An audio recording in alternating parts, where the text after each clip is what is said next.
ધંધુકામાં યુવકની હત્યાનો મામલો સામે આવ્યો છે ત્યારે મારામારીના કેસમાં વધુ એક ફરિયાદ નોંધવામાં આવી છે।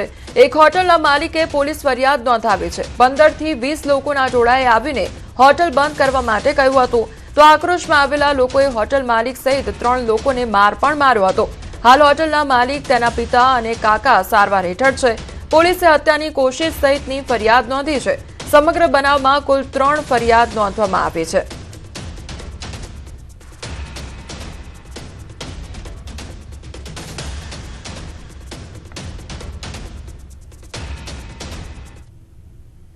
આરોપીઓને હર્ષ સંઘવી દ્વારા ચેતવણી આપવામાં આવી છે। આજે દાદાનું બુલડોઝર ધંધુકા પહોંચ્યું છે। નાગરિકો પર અત્યાચાર કરવામાં આવશે તો કડક કાર્યવાહી પણ કરવામાં આવશે। અગાઉ ધંધુકામાં કિશન ભરવાડની હત્યાનો ઉલ્લેખ કરીને હર્ષ સંઘવીએ અસામાજિક તત્વોને ફરી ચેતવણી આપી છે। અમદાવાદના લાંભા ખાતેના કાર્યક્રમ દરમિયાન નાયબ મુખ્યમંત્રી હર્ષ સંઘવીએ આરોપીઓને ચેતવણી આપી છે।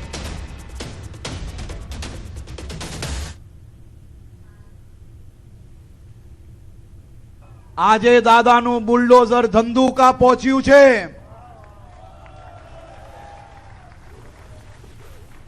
અને આ રાજ્યમાં જે લોકો મારા રાજ્યના સામાન્ય નાગરિકો પર કોઈ બી પ્રકારનો અત્યાચાર કરવાની કોશિશ કરશે તો એવા સૌ લોકો પર आज प्रकारे कड़क में कड़क पगला भराशे। धंधुकाમાં युवान किशन भरवाड नु हत्या करनार अने हत्यानु कावतरू रचनार ए मौलवी आजे भी साबरमती जेल में बंद छे अने क्यारेय छूटी नहीं सकशे। ए केस सरकार डे टू डे चलावा माटे भी अपील करी छे અને કિશન ભરવાડને ન્યાય અપાવીને જ રહીશ। અમદાવાદ, દરિયાપુર અને રાયપુરમાં આયોજિત વિકાસ સંકલ્પ સભામાં હર્ષ સંઘવીએ કહ્યું કે કોંગ્રેસના શાસનમાં આપણું શહેર લતીફના નામે ઓળખાતું હતું। દરિયાપુર હોય, ખાડિયા હોય, આપણું અમદાવાદ હોય, એ કોંગ્રેસના શાસનમાં કર્ણાવતી કે અમદાવાદ તરીકે નહીં ઓળખાતું હતું। આ આપણું શહેર એ લતીફના નામે ઓળખાતું હતું। આ લતીફના શહેર તરીકે ઓળખાતું હતું। પણ ભારતીય જનતા પાર્ટીનું શાસન આવ્યું એટલે લતીફ હોય કે લતીફના દાદા હોય, બધા દાદાઓ ઘર ભેગા કરવાનું કામ આપણી ભારતીય જનતા પાર્ટીએ કર્યું। આ વખતે કેદારનાથ ધામમાં ભારે બરફવર્ષા અને ઠંડીનો અનુભવ થયો છે। જો કે તેમ છતાં ભક્તો મોટી સંખ્યામાં ઉમટી રહ્યા છે। પાછલા વર્ષોની તુલનામાં કેદારનાથ ધામમાં કપાટ ખોલતી વખતે નોંધપાત્ર પ્રમાણમાં બરફ પડી રહ્યો છે। બરફ પડતા વાતાવરણ ઠંડુગાર બન્યું છે। પરંતુ સૌથી મોટી વાત ભગવાન કેદારનાથના ભક્તોનો ઉત્સાહ છે। કેદારનાથ ધામમાં બાબા કેદારના યુવાન ભક્તોની મોટી સંખ્યામાં છે। ત્યારે આ યુવાન ભક્તો 16 થી 17 કિલોમીટર ચાલીને કેદારનાથ ધામ પહોંચી રહ્યા છે। તેઓ પણ ભગવાન કેદારનાથના દર્શન માટે ખૂબ ઉત્સાહી જોવા મળી રહ્યા છે। अभी हम केदारनाथ धाम से लगभग 1 किलोमीटर पीछे हैं और ये जो जहाँ पे हम खड़े हैं ये बेस कैंप है और मेरे ठीक पीछे आप देख सकते हैं यहाँ पर इस बार काफी बर्फबारी देखने को मिल रही क्योंकि मार्च माह लास्ट तक यहाँ पे काफी बर्फबारी हुई थी और अप्रैल माह फर्स्ट में भी। और इस बार जो पिछले साल की बात करें तो इस बार काफी बर्फबारी है और लगभग यहाँ से छोटी लिंचौली है, बड़ी लिंचौली से लगभग केदारनाथ से और 4 से 5 किलोमीटर के नीचे दायरे तक यहाँ पे बर्फबारी है। इससे ठंड भी काफी यहाँ पे है। लेकिन सबसे बड़ी बात यह है कि अब जो श्रद्धालु हैं वो कल केदारनाथ धाम के कपाट खुलने हैं और अब धीरे धीरे जैसे साय होती जा रही वैसे वैसे श्रद्धालुओं की जो भीड़ है वो उमड़ती जा रही केदारनाथ धाम के लिए। और कहीं न कहीं एक उत्साह श्रद्धालुओं में एक बार फिर से है क्योंकि 6 माह के लिए फिर से बाबा केदार की यात्रा केदारनाथ धाम में शुरू होगी और कल कपाट खुलेंगे। काफी उत्साह इसको लेकर श्रद्धालु में है।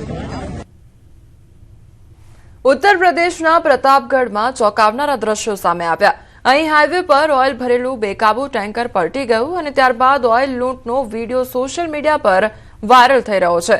અકસ્માત બાદ ગ્રામજનો ઓઇલને ડીઝલ સમજીને લૂંટી રહ્યા છે। ગ્રામજનો તેલ લૂંટતા હોવાનો વીડિયો વાયરલ થઈ રહ્યો છે। લોકો કેન, ડોલ અને નાના વાસણોમાં તેલ ભરતા જોવા મળી રહ્યા છે। મહિલાઓ, બાળકો અને પુરુષો તેલ લેવા માટે જાણે કે સ્પર્ધા કરતા હોય તેવા દ્રશ્યો સર્જાયા છે। પોલીસના જણાવ્યા અનુસાર રસ્તા પર ઢોળાયેલું તેલ ડીઝલ નહીં પણ બાયો ઓઇલ છે। ગ્રામજનો આ રાસાયણિક તેલને ડીઝલ સમજીને ડબ્બા અને ડોલમાં પોતાના ઘરે લઈ જઈ રહ્યા છે।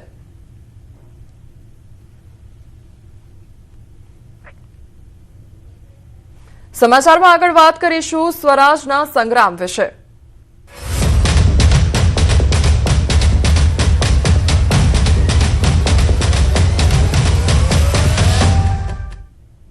સ્થાનિક સ્વરાજની ચૂંટણીને લઈ તૈયારીઓ તેજ કરવામાં આવી છે। અમદાવાદમાં સ્ટ્રોંગ રૂમમાં તૈયારીઓનો ધમધમાટ ચાલી રહ્યો છે। અમદાવાદની એલડી એન્જિનિયરિંગ કોલેજમાં તૈયાર કરાઈ રહ્યો છે સ્ટ્રોંગ રૂમ। ત્યારે આજે ઈવીએમ સહિતની સામગ્રી સ્ટ્રોંગ રૂમ ખાતે લાવવામાં આવશે। મતગણતરી માટેના હોલ પણ તૈયાર કરવામાં આવ્યા છે।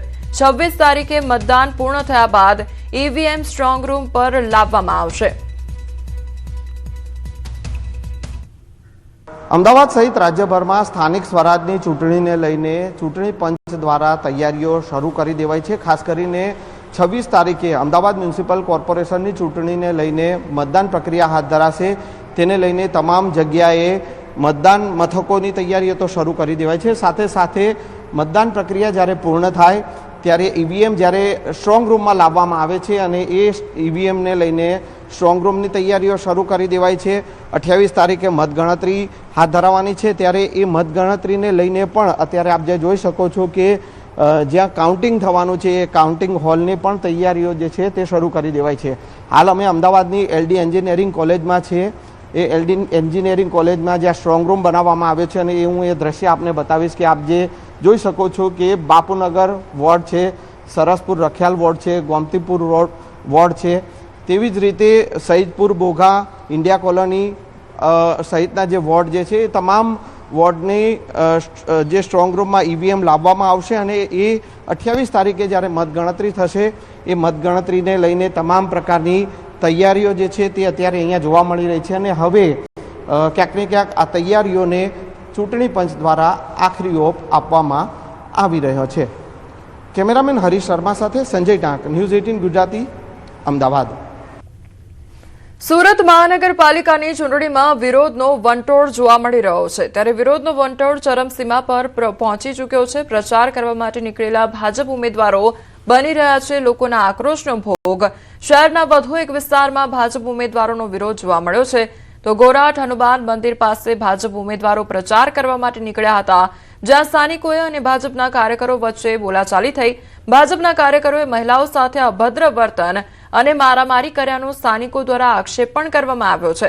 ગોરાઠ હનુમાન મંદિર પાસે અશાંત ધારાને લઈ ચાલી રહ્યો છે વિવાદ।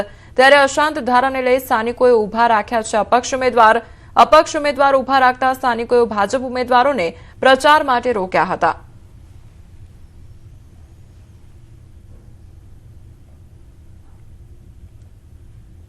આજે એ લોકોએ અમારી સાથે મારામારી કરી છે, કોઈનો હાથ મચકોડ્યો છે, કોઈને ધક્કો મારીને પાડી દીધા છે, કોઈના કપડાં પાડી નાખ્યા છે। એ લોકો એમ કીધું છે કે ગાર્ડન ગ્રુપ વાળા છે, અમારું કોઈ કશું બગાડી નથી લેવાના। પોલીસવાળા અમને બહાર કાઢે છે પણ એ લોકોને કશું નથી કીધું પોલીસવાળા અમને કે તમારે ફરિયાદ લખાવી હોય તો તમે લોકો ત્યાં આવો। કે અમે મંદિરમાં હનુમાન ચાલીસા કરતા હતા, હનુમાન ચાલીસા કરતા ભાજપના કાર્યકર્તાઓ આવ્યા તો બી અમે કંઈ બોલ્યા નથી। એ લોકોએ ભગવાનને પગે લાગ્યું તો બી અમે કંઈ નહીં બોલ્યા, પણ અમે સોસાયટીમાં જટા માટે અટકાવ્યા।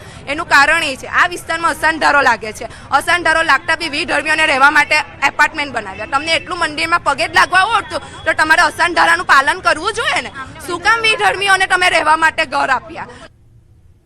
મૂળી તાલુકાના માનપર ગામે સમસ્ત કોળી ઠાકોર સમાજનું સ્થાનિક સ્વરાજ્યની ચૂંટણીને ધ્યાનમાં રાખીને ભવ્ય મહાસંમેલન યોજવામાં આવ્યું હતું, જેમાં બનાસકાંઠાના કોંગ્રેસના સાંસદ જ્ઞાનીબેન ઠાકોર, પૂર્વ ધારાસભ્ય ચંદનજી ઠાકોર અને ઋત્વિક મકવાણા સહિતના આગેવાનો હાજર રહ્યા। સંમેલનમાં કોંગ્રેસના ઉમેદવાર દિનેશ બનારાને જંગી બહુમતીથી જીતાડવા અપીલ કરવામાં આવી।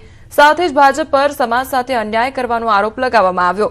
આગેવાનો દ્વારા મતદારોને રૂપિયા નહીં પરંતુ વિશ્વાસના આધારે મત આપવા અનુરોધ કરવામાં આવ્યો હતો અને તમામ બેઠકો પર કોંગ્રેસને જીતાડવા આહવાન કરવામાં આવ્યું। મૂળી 2 જિલ્લા પંચાયતના કોંગ્રેસ પાર્ટીના ઉમેદવાર ભાઈ દિનેશભાઈ અને એમની નીચે જે તાલુકા પંચાયતની સીટો આવે છે એ તમામને જીતાડવા માટે ઠાકોર સમાજ, તમામ બીજા સમાજોનું સમર્થન અને કોંગ્રેસ પાર્ટીના આગેવાનો સાથે રાખીને મક્કમતાથી ચૂંટણી લડી રહ્યા છે. એટલા માટે કરીને આખો સમાજ એક મળીને દિનેશભાઈને સમર્થન કરે છે, બીજા સમાજોને વિનંતી કરશે અને 26મી તારીખે જે મતદાન છે એ મતદાનમાં કોંગ્રેસ પાર્ટીને સમર્થન આપીને જીતાડશે. દિનેશભાઈ, તમારે આ સીટ ઉપરથી ચૂંટણી લડવાની છે. અમે તમારા સાથે આખો સમાજ ઉભો છીએ અને અન્ય સમાજમાંથી જ્યારે મને સમર્થન મળતું હોય ત્યારે અન્ય સમાજને મને ફૂલ ટેકો હોય ત્યારે મેં એમને પણ ખાતરી આપી છે કે તમારો ભાઈ તમારી કહેવાથી આજે ચૂંટણીમાં જિલ્લા પંચાયત 2 સામે જે અમારી હરીફ ઉમેદવાર છે એની સાથે મક્કમતાથી લડશે અને અડગ ઉભો રહેશે એને ખાતરી આપી છે અને મારા સમાજનું સમર્થન છે. જે ટેકો છે એનો ક્યારેય વિશ્વાસઘાત કરીશ નહીં એ મારા સમાજને પણ હું એક ખાતરી આપું છું. અમદાવાદમાં એફઆઈસીસીઆઈ નેશનલ એક્ઝિક્યુટિવ કમિટીની મીટિંગ યોજવામાં આવી હતી અને એફઆઈસીસીઆઈના 100 વર્ષ પૂર્ણ થવા પર ભવ્ય ઉજવણી કરવામાં આવી હતી. દેશભરના અનેક ઉદ્યોગકારો અમદાવાદના મહેમાન બન્યા હતા. આ કાર્યક્રમમાં મુખ્યમંત્રી ભૂપેન્દ્ર પટેલ અને નાયબ મુખ્યમંત્રી હર્ષ સંઘવી ખાસ ઉપસ્થિત રહ્યા હતા. જેમાં મુખ્યમંત્રી ભૂપેન્દ્ર પટેલે દેશની જીડીપીમાં ગુજરાતનો હિસ્સો 10% સુધી પહોંચાડવાનો સંકલ્પ વ્યક્ત કર્યો હતો, તો નાયબ મુખ્યમંત્રીએ મેન્યુફેક્ચરિંગ સેક્ટરના પડકારો વિશે ચર્ચા કરી હતી.